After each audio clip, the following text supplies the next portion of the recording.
Hola, soy Mirta del Valle. Les doy la bienvenida a la Manzana de las Luces. Les voy a mostrar un lugar impresionante, los túneles y también sus joyas escondidas del lugar. Seguime. Gracias. Quiero saber que me cuentes un poquito la historia de esta mujer que veo acá. María Remedios del Valle, y ella es una de las heroínas de la campaña del general Belgrano. Sí. Digamos, ella y sus hijas serían las niñas de Ayohuma, de alguna manera. Sí. Y cuando vuelve a Buenos Aires, cuando vuelve Belgrano y el ejército, los restos del ejército, ella no tiene ningún tipo de reconocimiento y, digamos, no le queda más remedio que mendigar.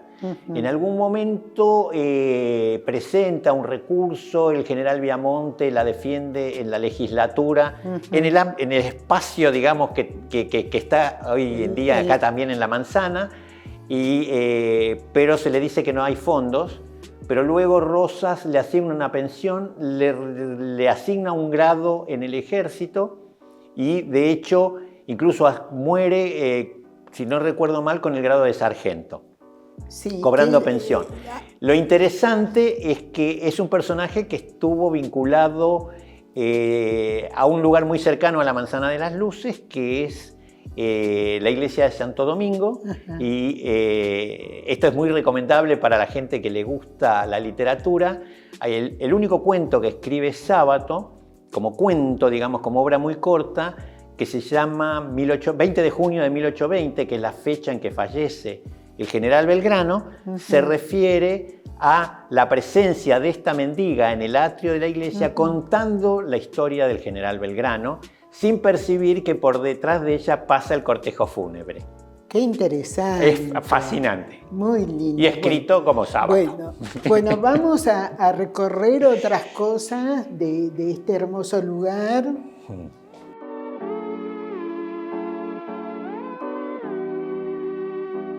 Él ahora vive en Chile y hace 2 años lo trajimos y lo hicimos miembro honorario del Instituto de Historia de la Facultad. ¡Qué lindo! Porque Manolo Calvelo Ríos fue un personaje que en cualquier otro lugar estaría mucho más reconocido por ese objetivo que logró plasmar de hacer televisión educativa en la década del 60, cuando nadie hacía eso. Así muy que bien. Interesante, es como la inteligencia artificial hoy. Sí, exacto. Fue totalmente pionero. Él fue totalmente pionero. Sí, sí. Y de hecho conservamos un par de filmaciones de eso, muy breves, que son totalmente de archivo patrimonial de la Facultad de Ciencias Exactas. ¡Qué hermoso! Sí. Bueno, ¿qué otra cosa? Y si te parece bien, podemos ir a ver un par de salas que teníamos que quedan de la época de la legislatura. Son 2 salas que fueron muy modificadas cuando se instala aquí la legislatura de la ciudad de Buenos Aires, que lo hace en el año 94 y funciona en este lugar hasta que se mudan al Palacio Legislativo de Diagonal, al Palacio Ayerza. Y lo que nos queda, son que estuvieron en proceso de restauración, estos empapelados antiguos. ¿De qué año? Y esto es de fines del siglo XIX. Pero mirá. Fines del siglo XIX, y estas boiseries que tienen mucha historia. Acá se discutió mucha política. El lugar en realidad originalmente fue huerto de los jesuitas. Luego se hicieron aquí, en la época de Bertis, lo que se llamaron las casas redituantes. Se pensaban alquilar para la universidad, que no se concretó, pero que se alquilaron con otros fines. Incluso aquí estuvieron los presos de la Revolución de Oruro pero qué interesante. de Bolivia. No, es que pasó de todo. Esta manzana es una enciclopedia de historia. Y luego se fueron usando con distintos fines. Aquí se fundó el Banco de la Provincia, aquí funcionaba la oficina topográfica de la provincia de Buenos Aires.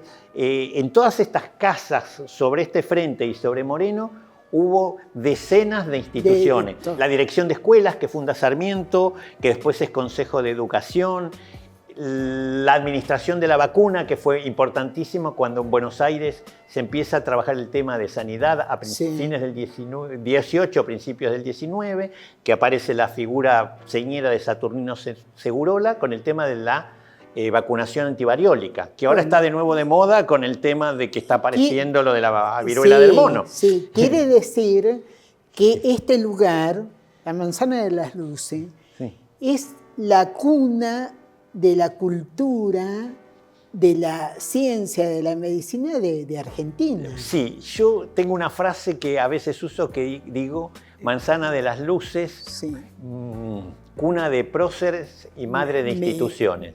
Porque, de hecho, muchísimos de nuestros próceres estudiaron primero en los institutos que quedaron de los jesuitas y luego en el Nacional Buenos Aires. El Buenos Aires ha dado presidentes varios. Muchos. Y buenos. Y pasaron acá también mucha gente que se han hecho famosos. De artistas, digamos, de la era moderna. Bueno, así y acá que tenemos, y esto que es lo que llamamos la Sala de la Araña, también es una de las salas que pertenecía a la legislatura de la ciudad de Buenos Aires, que si nos miramos con atención podemos ver que debajo de esta boiserita, en fin del siglo XIX, tenemos unas paredes que son de fines del siglo anterior, de fines del XVIII, y que vemos que tienen 1 metro de espesor, es decir, los umbrales de las puertas, incluso en las paredes que son externas a la calle, digamos que son todavía un poco más potentes. Pero sí, estas bóvedas son las originales, por eso no se volvieron a hacer cielo raso, para que quedaran las bóvedas originales construidas bajo la dirección de un ingeniero militar, bajo las órdenes de Bertis en esa época.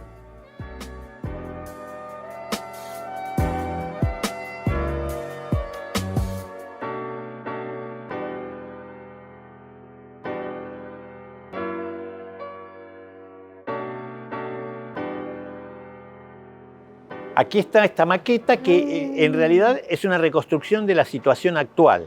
Lo que yo decía, media manzana que tiene que ver con la Manzana de las Luces como complejo histórico-cultural, la escuela, que es el mayor volumen dentro de lo que sería la manzana, y la iglesia,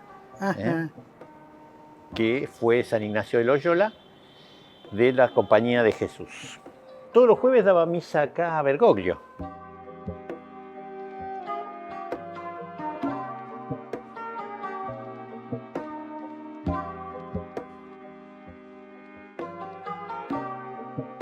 ¡Qué hermoso lugar! ¿Cómo se llama este patio? Esto en realidad es lo que era el patio de la Procuraduría, que era el lugar de carga y descarga de las mercaderías de la Compañía de Jesús que venían de Europa para las misiones y las reducciones, y del interior de esas mismas misiones y reducciones, cosas que se llevaban a Europa. Pero mirá, esto era un centro de acopio, era la palabra que no me salía, de acopio de mercaderías. Un lugar de prosperidad. Para la Compañía de Jesús, sin duda. Para todo el mundo. Sí. Pero qué interesante. Y que estaba, digamos, a continuación, a espaldas de la iglesia de San Ignacio, que es la que está en Bolívar y Alsina. Y nosotros estamos en el interior de la esquina de Bolívar y Perú. Claro, que la tenemos atrás a la iglesia. Exactamente. Bueno, aquí funcionó de todo. Aquí funcionó el protomedicato, aquí funcionó... Bueno, ya en época de los jesuitas, aquí hubo aulas para escuela. Funcionó la imprenta de niños expósitos. Aquí funcionó luego la Universidad de Buenos Aires. Antes de la universidad, la Academia de Dibujo, y luego, digamos, su última etapa es fundamentalmente Facultad de Ciencias Exactas y Naturales, incluso con la construcción en la década del 60 en todo este patio de un edificio, porque no daban abasto con lo que había en el contexto alrededor, que fue demolido cuando se hace el nuevo proyecto de demolición de construcciones no históricas y recuperación de lo que era el aspecto de este patio a principios del siglo XVIII, fundamentalmente. Mirá que esto era como la ciudad de la cultura. Era la manzana donde, digamos, en determinado momento estuvieron como una pequeña ciudad. Muchas instituciones que después, claro, al crecer el país, al desarrollarse incluso la ciudad también, fueron a ocupar distintos espacios. Ajá. En ese rincón de allí estaba el Museo de Ciencias Naturales, ajá, que ahora está en el Parque Centenario. ¿Mm? Pero mira, este es como un árbol que fue echando ramas, sí, ¿no? Es lo que yo te comentaba, sí, que la manzana es madre de instituciones. Aquí se crearon y se fundaron y funcionaron en muchos casos muchísimas instituciones que hoy en día están en otros lados porque han ido creciendo. Muy lindo, muy interesante. Bueno, vamos a seguir la próxima. Próximas. Sí, porque va a haber mucho, ya vamos a tener buena sorpresa y tengo la visión de que este va a seguir siendo un lugar de arte y cultura. Es que exactamente esa es nuestra intención, recuperar la valorización del patrimonio que fue, sí, la memoria que tiene, a través de los documentos escritos, de las tradiciones y de generar espacios para que eso se conozca y se muestre, pero además trabajar con el arte del día de hoy, con los artistas del día de hoy. Claro, me parece muy bien. Y así será. Sí, confiamos en que así será. Sí.